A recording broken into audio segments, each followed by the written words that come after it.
Hello students. तो जैसा कि आप सभी लोगों को इस वीडियो के अंदर हम आपको एक जीके जीएस का टेस्ट करवाने वाले हैं, जो कि आपका पूरी तरह से प्रीवियस ईयर बेस्ड होगा। और एक एक पॉइंट जो होने वाला है इस वीडियो का, स्किप नहीं करना है, क्योंकि एक एक सेकंड जो है इसका सारी जितनी भी बातें बताई जाएंगी सारी नॉलेजेबल होंगी, इन्फॉर्मेटिव होंगी, एकदम जो है आपके एग्ज़ाम से रिलेवेंट होंगी। ठीक है, तो एक भी क्वेश्चन या भी एक भी यहाँ पर फैक्ट को मिस नहीं करना है, बस वीडियो के लास्ट तक बने रहना है।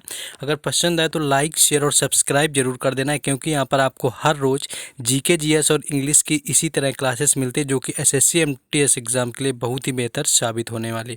चलिए शुरू करेंगे। पहला यहाँ पर शुरू करेंगे, बस आपसे एक ही रिक्वेस्ट है कि लाइक, शेयर और सब्सक्राइब जरूर करते हुए चलना है। कॉमेंट करके ज़रूर बताना कि कैसी है, और आप अपना स्कोर भी बताएंगे।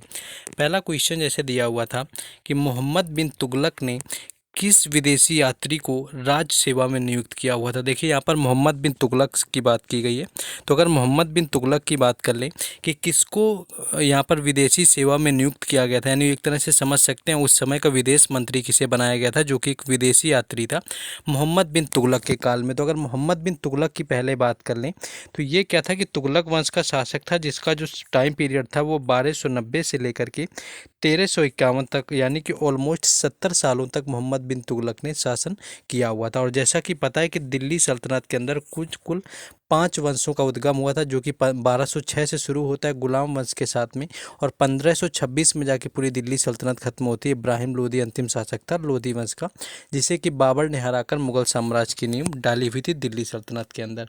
तो यहाँ पर अगर इसके राइट आंसर की बात करें तो इब्न बतूता हो जाएगा, यानी इब्न बतूता जो था उसको मोहम्मद बिन तुगलक ने विदेश सचिव नियुक्त किया था अपने शासनकाल में। और कई बार ये पूछा जाता है कि ये जो इब्न बतूता है ये किस देश का यात्री था, तो उसका जो राइट आंसर है वो मोरक्को हो जाएगा, यानी मोरक्को यहाँ पर राइट आंसर हो जाएगा। इसके साथ साथ कुछ और भी विदेशी यात्री हैं जिनको बिल्कुल भी नहीं भूलना है, जैसे कि एक यहाँ पर नाम आता है फाहियान का। फाहियान की बात करें तो पहली चीज़ तो ये किस देश का यात्री था, ये एक चीनी यात्री था, चीन से आया हुआ था। और ये पूछा जाए कि सबसे पहला चीनी यात्री कौन था, तो वो भी फाहियान होगा, क्योंकि जो हैन स्वांग, एक आपका हैन स्वांग भी आपने सुन रखा होगा चीन का यात्री, हैन स्वांग था, वो फाहियान के काफ़ी बाद में आया हुआ था, तो वो पहला नहीं है, वो दूसरा यात्री था।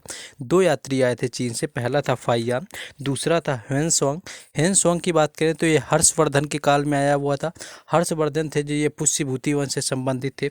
यहाँ पर अगर बात करें फाहियान की, तो फाहियान आया हुआ था गुप्त काल के समय में। जब इनका अगर शासक की बात करी जाए तो चंद्रगुप्त द्वितीय इसका राइट आंसर हो जाता है, यानी चंद्रगुप्त द्वितीय के शासनकाल में फाहियान आया हुआ था। दोनों ही यहाँ पर थे, जो आपसे बताया हुआ था कि यानी दोनों ही यहाँ पर चीनी यात्री थे। तो इतने सारे फैक्ट याद रखना है, इनसे ही रिलेटेड जो है क्वेश्चन ऑलमोस्ट पूछ लिए जाते हैं। नेक्स्ट आगे क्वेश्चन देखेंगे। नेक्स्ट क्वेश्चन है कि रेणुका आर्द्र भूमि नामक रामसर साइट किस राज्य में स्थित है। तो यहाँ पर रेणुका आर्द्र भूमि पूछी गई है।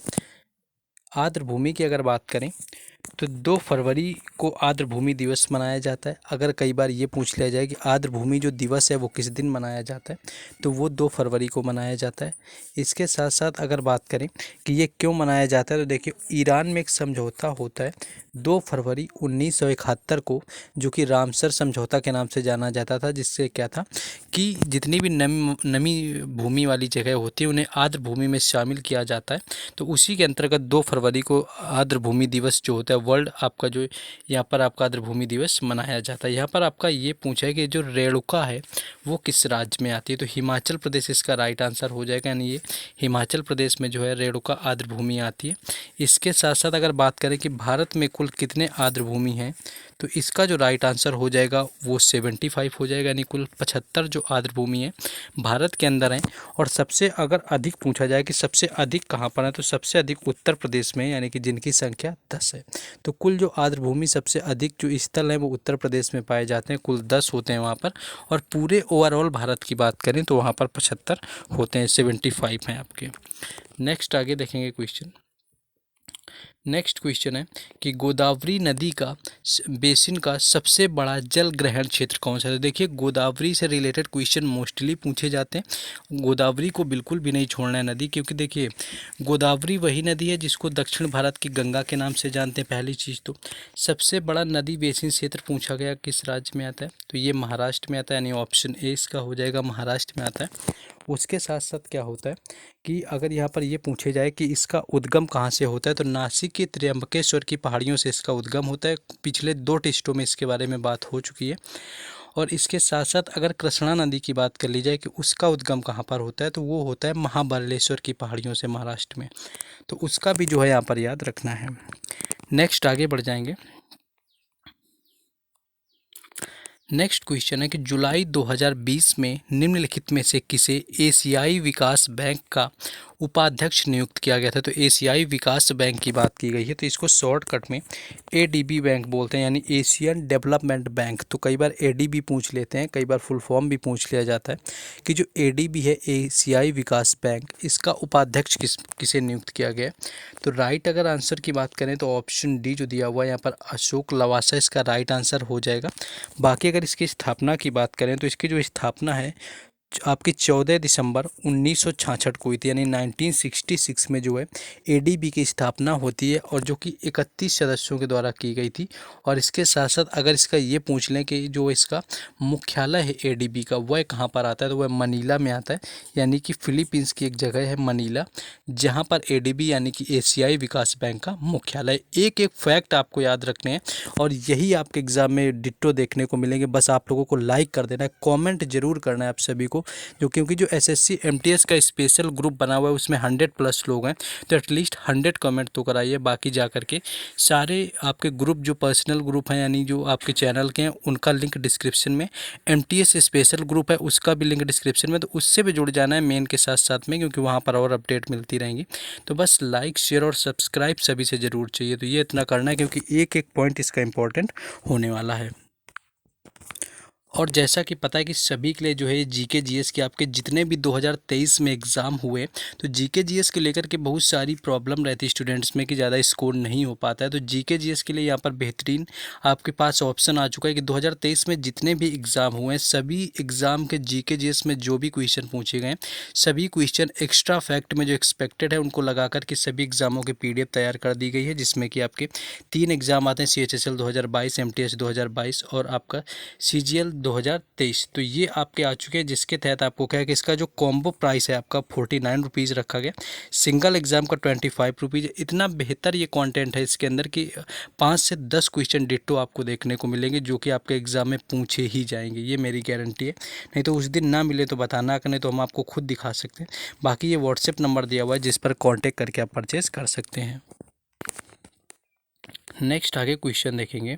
नेक्स्ट क्वेश्चन है, यहाँ पर पूछा गया कि निम्नलिखित सूचीबद्ध धातुओं में से सबसे कम अपक्रियाशील कौन है। तो यहाँ पर देखिए ऐसा नहीं पूछा है कि आवर्त सारणी की सबसे कम अपक्रियाशील कौन सी है, तो यहाँ पर आपको सूचीबद्ध यानी कि ऑप्शन में आपका पूछा गया है कि सबसे कम क्रियाशील धातु कौन सी है आपकी।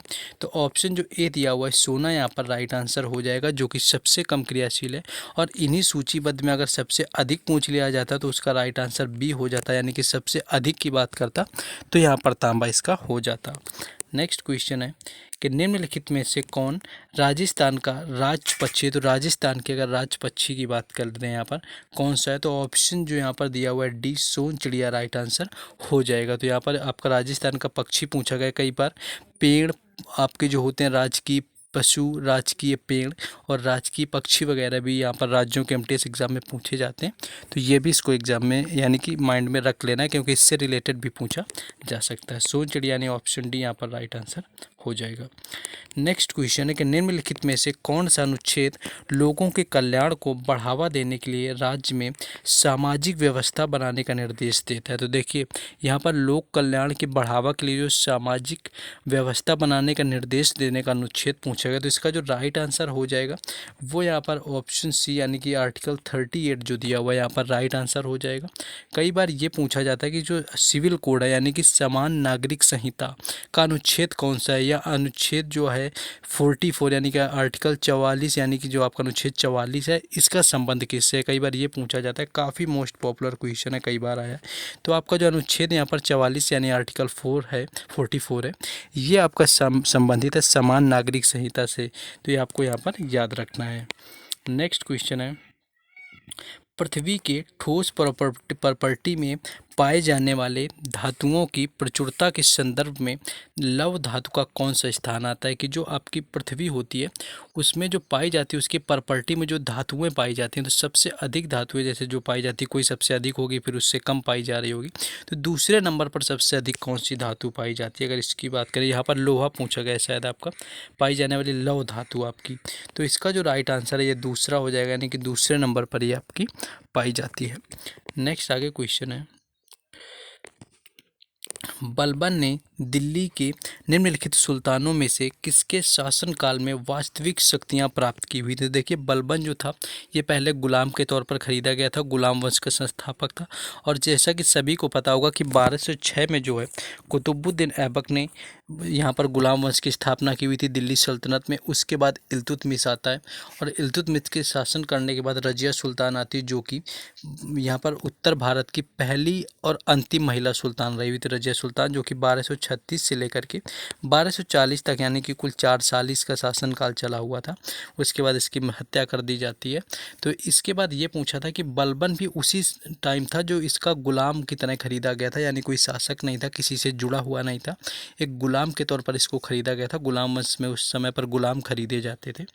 तो यहाँ पर था कि उसका जो उसमें जो शासक था एक नसरुद्दीन महमूद, यानी कि नसरुद्दीन जो महमूद था उससे फिलहाल बलबन की बात करें तो नसरुद्दीन महमूद से जो है बलबन उम्र में बड़ा भी था, ऐसा नहीं था कि ये छोटा था, लेकिन फिर भी क्या था, नसरुद्दीन महमूद ने अपनी बेटी का जो विवाह है वो बलबन के साथ में किया हुआ था, तभी इसने क्या है कि गुलाम वंश की पूरी वास्तविक शक्तियाँ प्राप्त की। यानी कि ऑप्शन जो बी दिया हुआ है यहाँ पर नसरुद्दीन महमूद, इसका राइट आंसर, यानी option B is right here. और बाकी कई बार ये पूछ लेते हैं कि जो सिजदा और पैबोस, सिजदा और पैबोस दो प्रथाएं यहाँ पर पूछते हैं कि इसकी शुरुआत किसने की हुई थी, तो उसका भी राइट आंसर बलबन हो जाता है। नेक्स्ट क्वेश्चन है, यांडाबू की संधि जो कि 1826 में होती है, कई बार ये पूछा जा सकता है कि जो यांडूबू की संधि हुई थी वह कब हुई थी? यहाँ पर अगर बात करें तो यांडाबू की जो संधि हुई थी, पहली चीज़ तो वो 1826 में होता है, और इसके माध्यम से क्या था कि ब्रिटिश ईस्ट इंडिया कंपनी ने किसको अपने आधिपत्य में ले लिया था, यानी कि कौन सा क्षेत्र है वो हड़प लिया था। तो राइट आंसर की बात करें तो असम इसका राइट आंसर हो जाएगा। और यहाँ पर देखिए ये युद्ध था आंग्ल बर्मा युद्ध के नाम से जानते हैं, यानी कि जो आंग्ल बर्मा युद्ध था, और यहाँ पर बर्मा को हार का सामना करना पड़ा था। और इसका रीज़न अगर कई बार पूछा जाए कि बर्मा के हार का रीज़न क्या था, तो यहाँ पर बर्मा की जो स्थिति थी वो काफ़ी कमज़ोर थी, तो यहाँ पर जिसकी वजह से यहाँ पर हार गया था बर्मा। इसके बाद बात करें एम्स हर्ट, यानी कि एम्स हर्स्ट, आपको याद रखना है कि अगर वायसराय पूछा जाए कि यांडाबू की जब संधि हुई थी 1826 में, उस समय यहाँ पर वायसराय कौन था? एक्चुअली भारत का नहीं, उस समय बंगाल का गवर्नर जनरल पूछा जाएगा, उस समय वही था। तो लॉर्ड जो एम्स हर्ट थे उस समय यहाँ पर भारत के गवर्नर आप समझ सकते हैं, या भैया पूछा जाए गवर्नर कौन था, तो लॉर्ड एम्स हर्ट थे उस समय यांडाबू की संधि में 1826 के टाइम पर।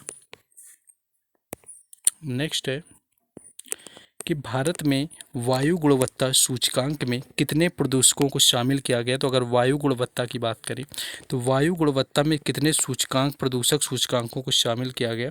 तो ऑप्शन जो बी दिया हुआ है 8 इसका राइट आंसर यहाँ पर हो जाएगा। कंटेंट थोड़ा भी सही लग रहा हो, इफर्टिव लग रहा है, क्योंकि एक क्लास के लिए 2 से 3 घंटे जाते हैं, तो एटलीस्ट यहाँ पर यह करना है कि लाइक और शेयर करने में सिर्फ 30 सेकेंड लगेंगे, कुछ सभी को करना है, कोई भी यहाँ पर लेफ्ट नहीं होगा, सभी को लाइक शेयर सब्सक्राइब करके ही जाना है, ठीक है। नेक्स्ट आगे देखेंगे। चलिए ये क्वेश्चन देखिए यहाँ पर हो चुका है, इसके आगे हम लोग बढ़ेंगे। नेक्स्ट एक क्वेश्चन यहाँ पर दिया हुआ है कि जो पुष्टि मार्ग है नामक भक्ति संप्रदाय के संस्थापक कौन थे? देखिए भक्ति संप्रदाय आपका एक अलग चल रहा हुआ था जिसकी एक शाखा थी पुष्टि मार्ग नाम से, तो पुष्टि मार्ग की बात की गई है कि इसके संस्थापक कौन थे? तो ऑप्शन सी जो दिया हुआ है यहाँ पर वल्लभाचार्य राइट आंसर हो जाएगा। देखिए सुबह में आपको जीके जीएस की वीडियो मिलेगी और शाम में जो है आपको इंग्लिश के प्रीवियस ईयर का एक सेट मिलता है, और ये जो सारी चीज़ें एसएससी एमटीएस 2023 नाम से एक प्लेलिस्ट बनी हुई है इंपॉर्टेंट क्लासेस की, तो वहाँ पर जाएंगे तो इसी तरह की सारी जो क्लासेस हैं वो वहाँ पर एक्सेस कर पाएंगे। तो चलिए नेक्स्ट देखेंगे क्वेश्चन हम लोग। नेक्स्ट क्वेश्चन दिया हुआ है कि निम्नलिखित में से क्रांतिकारियों में से कौन काकोरी ट्रेन डकैती में अभियुक्त नहीं था, यानी कि इनमें से कौन है जो काकोरी ट्रेन डकैती हुई थी उसमें शामिल नहीं था। देखिए काकोरी अगर ट्रेन डकैती की बात करें तो 9 अगस्त 1925 के दिन होती है, यानी कि यहाँ पर 9 अगस्त 1925 को इसकी डेट थी। लखनऊ के पास काकोरी में जहाँ पर ट्रेन को एक सरकारी खजाने जो ट्रेन में जा रहा था उसको लूटा गया था, जिसके अभियुक्त थे रोशन सिंह, राजेंद्र लाहिड़ी और राम प्रसाद बिस्मिल। इसके अलावा जो भगत सिंह थे वो इसमें अभियुक्त नहीं थे, यानी भगत सिंह इसमें शामिल नहीं थे। लेकिन भगत सिंह दूसरा एक काम था, यानी कि 8 अप्रैल 1929 जो था, यानी कि 8 अप्रैल 1929 में यहाँ पर दिल्ली असेंबली, जिसे कि लाहौर असेंबली भी कभी बोलते हैं, दिल्ली असेंबली की जो विधानसभा चल रही थी वहाँ पर असेंबली, वहाँ पर बम फेंका था बटुकेश्वर दत्त के साथ में। तो ये यहाँ पर हो जाएगा। नेक्स्ट आगे देखेंगे। नेक्स्ट यहाँ पर आया हुआ था एक कि 1990 यानी कि 1990 का जो था उस टाइम पर किस क्षेत्र की सिफारिश देने के लिए दिनेश गोस्वामी समिति का गठन किया गया था। तो अगर दिनेश गोस्वामी समिति की बात कर लें कि इसका गठन किसके लिए किया गया था। देखिए समितियां मोस्टली हर एग्ज़ाम में 4 से 5 ऐसी समिति हैं जो कि मोस्टली पूछी जाती हैं, तो उनको समितियों से रिलेटेड सारे क्वेश्चन याद कर लेना है कि कौन सा क्या है जो समिति से रिलेटेड होगा। देखिए अगर दिनेश गोस्वामी समिति की बात करें तो इसका गठन किया गया था चुनाव संबंधी सिफारिश के लिए। चुनाव संबंधी जो सिफारिश थी इसके लिए दिनेश गोस्वामी समिति का गठन किया गया। इसके साथ साथ सरदार जो स्वर्ण सिंह समिति है, सभी को पता होगा सरदार जो स्वर्ण सिंह समिति थी उसकी सिफारिश पर 1976 के अंदर संविधान में 10 मौलिक कर्तव्यों को जोड़ा गया। तो ये देखिए सरदार स्वर्ण सिंह समिति सभी को पता होगी। एक और समिति है बलवंत राय समिति, बलवंत राय मेहता जो समिति थी, बलवंत मेहता वाली ये समिति थी। इसकी क्या थी, इसके आधार पर पंचायती राज व्यवस्था लागू की गई थी, यानी पंचायती राज्यों में जब सिफारिश करने की बात आई थी तो बलवंत जो राय मेहता वाली समिति थी उसका यहाँ पर सिफारिश ली गई थी। इसके साथ साथ एक है शिवरमन समिति, सभी को पता होगा, शायद जिन लोगों ने देखा होगा कि जो शिवरमन समिति है, शिवरमन अगर समिति की बात करें तो 1982 के अंदर शिवरमन समिति की सिफारिश के साथ में नाबार्ड बैंक की स्थापना की गई थी। इसके साथ साथ एक और समिति यहाँ पर आती है जो थी यंग हिल्टन आयोग। यंग हिल्टन आयोग भी याद रखना है। यंग हिल्टन आयोग था जिसकी सिफारिश पर 1935 के अंदर भारतीय रिजर्व बैंक की स्थापना की गई थी। तो सारी समितियां याद रखना है, इससे ऊपर कोई समिति नहीं पूछी जाएगी एसएससी एमटीएस एग्जाम में, ठीक है। इतना यहाँ पर याद रखना है। बाकी बस लाइक शेयर और कमेंट जरूर चाहिए, लाइक शेयर कमेंट जरूर करना है। कमेंट में चाहे स्कोर बता दो या इमोजी सेट कर दो या कुछ भी बताना है ऑलमोस्ट बता दो। इसके बाद इंग्लिश की वीडियो मिलेगी। बाकी चैनल को सब्सक्राइब जरूर करके रखना है, क्योंकि अभी आपको देखो यहाँ पर इंग्लिश की क्लासेस मिलेगी, उसके साथ साथ आपको टेलीग्राम चैनल और व्हाट्सएप ग्रुप के जो लिंक है डिस्क्रिप्शन में दे दिए गए हैं। नेक्स्ट क्वेश्चन है कि कैलेवराइट नामक खनिज किस धातु का है। तो अगर कैलेवराइट की बात करें कि ये खनिज किसका आता है तो सोना इसका राइट आंसर हो जाएगा। सोने से रिलेटेड एक ऊपर भी देखो क्वेश्चन पूछा गया था कि इनमें से जो है कौन सा आपका सबसे कम अपक्रियाशील धातु वहाँ पर पूछी गई थी। नेक्स्ट क्वेश्चन है कि निम्नलिखित में से कौन सा महाराष्ट्र का राज्य वृक्ष है। देखिए राजकीय यहाँ पर वृक्ष पूछ लिया गया जो कि महाराष्ट्र का पूछा गया था। ऊपर राजस्थान का पूछा गया था, वो राजकीय पक्षी पूछा गया था जो कि सोन चिड़िया होता था। यहाँ पर पूछा गया तो आम यानी कि मैंगो ट्री जो है आपका ऑप्शन बी राइट हो जाएगा, जो कि महाराष्ट्र का राजकीय आपका पक्षी पौधा यानी कि पेड़ यहाँ पर होता है। नेक्स्ट क्वेश्चन है कि भारतीय संविधान के किस अनुच्छेद में कहा गया है कि भारत का एक राष्ट्रपति होगा। देखिए भारत के राष्ट्रपति से अनुच्छेद संबंधित पूछा गया कि जो भारत का राष्ट्रपति है वो किस अनुच्छेद के तहत होगा। तो भारत के अगर राष्ट्रपति की बात करें तो राइट आंसर इसका हो जाएगा ऑप्शन सी, यानी कि अनुच्छेद 52 आर्टिकल 52 के तहत क्या होता है कि राष्ट्रपति होगा। अनुच्छेद 61 यानी कि आर्टिकल अगर 61 की बात करें तो ये संबंधित होता है राष्ट्रपति के महाअभियोग से। वहीं अगर बात करी जाए कि अब इसी के साथ अगर ये पूछ लिया जाए कि राष्ट्रपति जो क्षमा दान देता है, किसी की फांसी की सज़ा को माफ़ करता है, वो किस अनुच्छेद के तहत आता है, तो उसका राइट आंसर 72 आर्टिकल हो जाएगा। यानी अनुच्छेद 72 के तहत क्या होता है कि राष्ट्रपति क्षमा दान दे सकता है। अगर वहीं राज्यपाल के क्षमा दान की बात करी जाए कि राज्यपाल का जो क्षमा दान होता है वो किसके तहत होता है, अगर यहाँ पर पूछ लिया जाए कभी आपसे, तो वो 161 यानी कि 161 यानी कि राइट आंसर हो जाएगा, जो कि राज्यपाल की क्षमा शक्तियों से संबंधित है।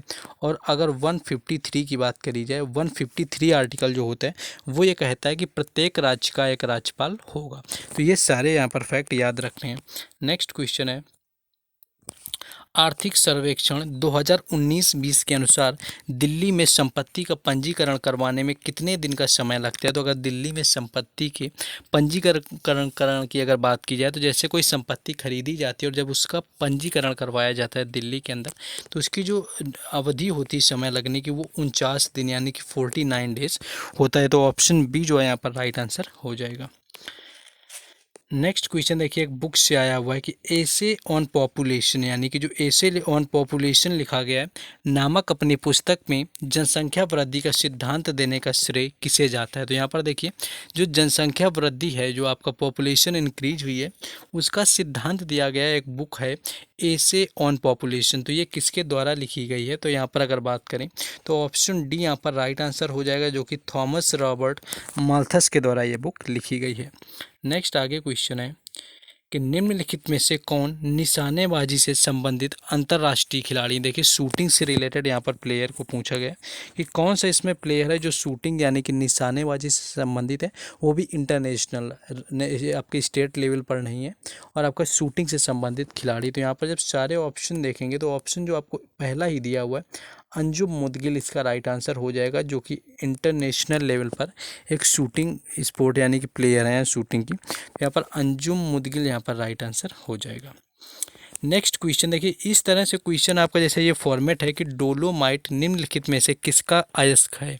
तो इस तरह का फॉर्मेट भी कई बार पूछ लिया जाता है कि किसका ये अयस्क है, किसका ये खनिज है। तो इस तरह के भी क्वेश्चन आपको एक्स्ट्रा जहाँ से पढ़ सकते हैं और भी पढ़ सकते हैं। आपको फॉर्मेट प्रोवाइड करा रहे हैं, जितना हो पाता है उतना बता देते हैं। सारी चीज़ें अगर एक एक छोटी से छोटी चीज़ एक्सप्लेन करने पर आएंगे तो 2 से 4 घंटे की क्लासेस यहाँ पर हो जाएगी, तो कोई उसका मतलब नहीं है। तो जितना हो पाए उतना ले लेना है। तो अगर डोलोमाइट की बात कर लें तो ऑप्शन सी जो दिया हुआ है मैग्नीशियम इसका राइट आंसर हो जाएगा, जो कि डोलोमाइट का अयस्क होता है।